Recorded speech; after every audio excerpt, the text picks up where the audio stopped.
What are some things we noticed in those clips? Right, maybe we noticed anger banging his fist on the table over a slice of pizza, which I think we can all relate to a time or two. And I will give my hot take, and that is that pineapple totally belongs on pizza. What else did we notice? Right, maybe that body language was telling us something long before anyone actually used words. Because it's not always what we say, it's how we say it. That is exactly right. And we're gonna dive a little bit deeper into that idea. So I need everyone to look across the room, make eye contact with a friend, and wave to them. Now that we have waved to our friend, when I say go, we are going to walk across the room and find our friend, give them a high five, and tell them our names. Ready? Go. Now that we have a partner, I need one partner to raise their hand. Congratulations, you are our guinea pig. I mean our first volunteer. If we are partner number one, we are going to be the first storyteller. When I say go, we are going to share one of the most impactful stories to our partner, whether it was a time in FFA, whether it was a time at school, or whether it was something with our family. We are just going to share a super impactful moment. And to our second partner, let's wave. We are going to be the worst audience member ever for our partner. We might be fiddling with our fingers, we might be counting ceiling tiles, we might be crossing our arms, we are just not listening. What questions are there? Let's take about 30 seconds to do this. Go. Now that we had some time to share our stories to our partner that was not listening, what are some of the things that we did? Maybe it was crossing our arms or counting ceiling tiles or looking at our shoes, right? To our partner that was sharing the story, how did that make us feel?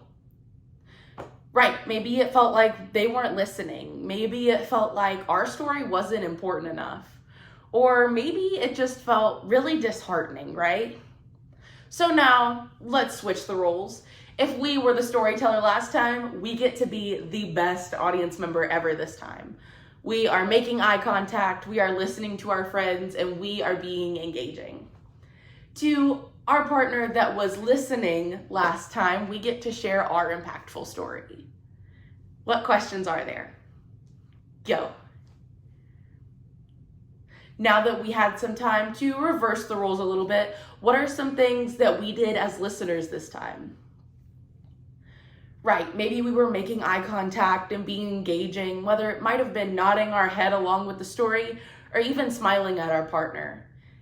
As a storyteller, how did that make us feel? Maybe we felt like they were actually paying attention, they wanted to hear our story, and they were really interested, right?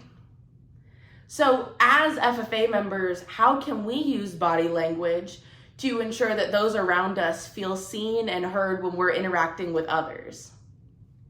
Maybe we can use some of those good forms of body language, right? That's a great example. Making eye contact, being appropriate, smiling, and holding our shoulders back, using good posture, because we don't want to act aggressive, nervous, bored, or anything like that, right? We want to be the best audience they have ever had. That is exactly right, because once again, it is not what we say, it is how we say it. Thank you, and now I will be answering the questions. For question number one, I would like to say that checking student understanding is extremely important, whether it's asking what questions there are before we turn them out to do their activity, or whether it's just walking around, watching students interact, or asking them how they're feeling, what's going on, and making sure that they're on the right track so that they can get the most information. And as far as the second question, I think this is extremely important because we want to make students feel comfortable with us. Whether it might be telling a few jokes throughout our direction sets, or whether it's throughout our workshop, using some good tunes to make them happy and excited to be there, or whether it's just having a good attitude and a listening ear so that we can make sure these students get the most out of the opportunities presented. Because a workshop is a place for students to learn and grow, and it's a place for facilitators to learn and grow. Thank you so much for this opportunity.